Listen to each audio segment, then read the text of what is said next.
they're just going through the early stages of what any organization kind of goes through, which is, trying to think about, the kind of vision you're going to have and the kind of organization you're going to put together, the kind of people you're going to need to do that, and how to mobilize in such a way that you will inspire a whole city and a whole region and do a great good at the same time, and come out of it at the other end, leaving behind a wonderful, not just a wonderful physical legacy, which you will leave, but a human legacy, so that the city that goes into the 2015 games will come out of it a little taller, a little happier, a bit more content, feeling that they can tackle pretty well anything. And having had the experience of being here and being a pretty incredible recreation director when I was, I just know what the capacity is like.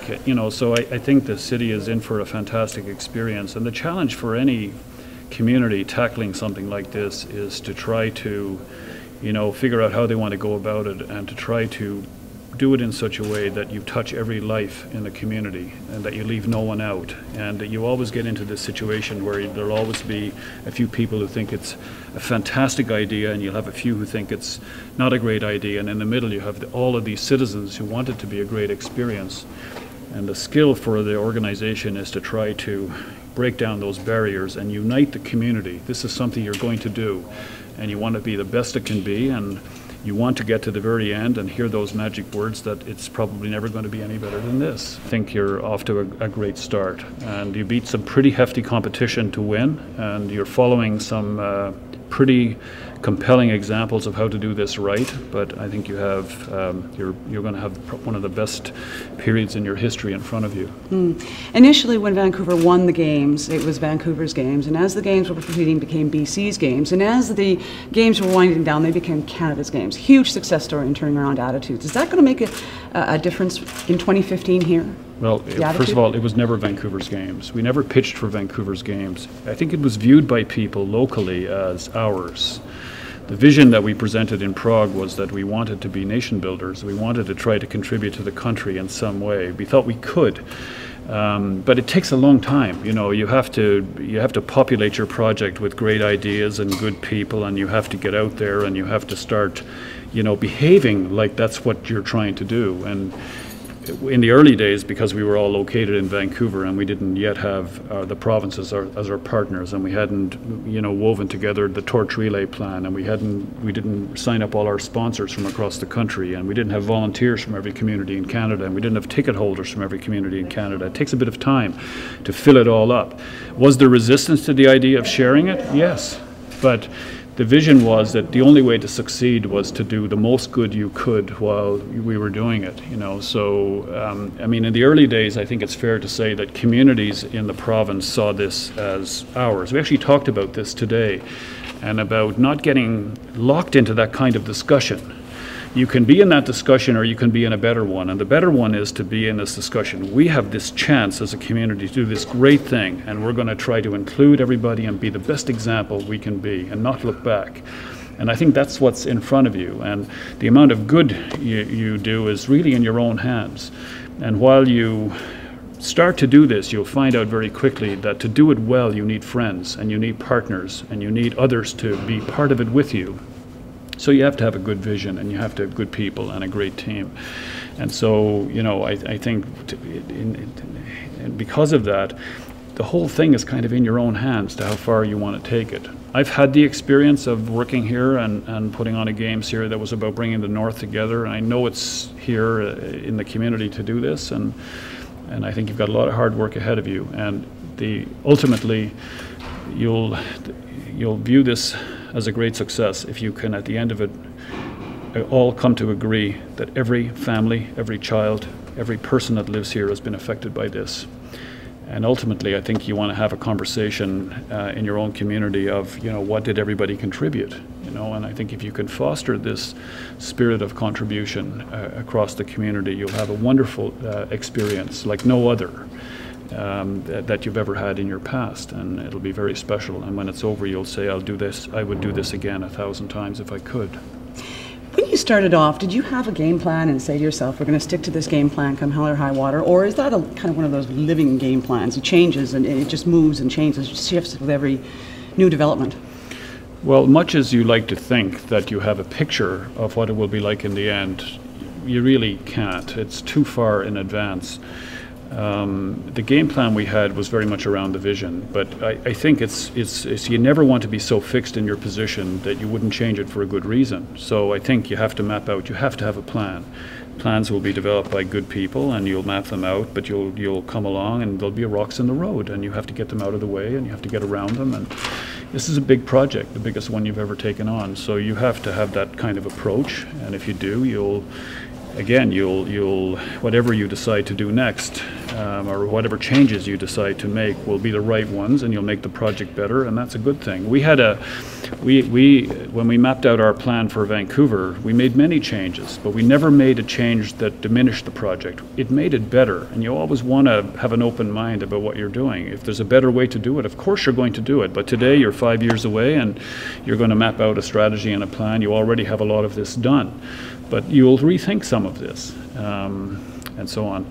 For now, the most important thing is to build this unity and to attract everybody to be helpful and to give everybody a place on the stage, let everybody in, and to try to communicate this in a very positive way. This is the biggest communications event you've ever done as a city, and to use this as a way to do a lot of good beyond what appears to be the traditional good, you know. When the games were finally done, what was the biggest lesson that you learned, in terms of that organizational skills, or if there was something that was there a particular lesson that sort of stood out at the end of the Vancouver Games for you in terms of? It's easy. The most important thing, the most important decision we made was the first one. We committed to a vision and a set of values, and they held us together. And if I was giving any entity a lesson, which I'm not qualified to give, but if I had to give one, I would give the lesson of be sure what you want to do and fight for it, and make sure that the vision is the kind of vision that will get people out of bed in the morning and inspire them to do everything they can to help this be a success, and then anchor that vision in a set of core values so that everyone kind of knows how you're going to operate, that you develop a kind of an understanding with people, a consistency about how you're going to do things. And it was a great lesson for us, and when I look back and I think of all the things that we confronted, like we had plenty of adversity. You never know what you're going to face. You may think you're not going to, you are going to. And you need to have an organization that is resilient and strong and healthy and happy so that you can overcome these things as they happen. I can say, you all know about the things that we had to deal with during the games. We had an athlete died. We had no snow on Cypress Mountain. Come to the end of the games and ask yourself, were the games a success? They were a resounding success. They're viewed around the world as one of the great Olympic success stories. This is because we had a vision, and this is because we had these values, and they inspired people to do what they had to do. And all of the other things that you're going to do along the way are just things on the way to the finish line, but you have to have a culture, and it's building the right culture is the most important thing. We're right in the middle of a transition right now, and it's a transition you know well, so talk a little bit about taking the bid committee and morphing it into the execution committee. Well, sometimes the bid committees, first of all, the bid committee's job is unique and special and different than even the transition team. The transition team's job is largely to maintain momentum and to try to develop a bridge from the bid to the organizing committee.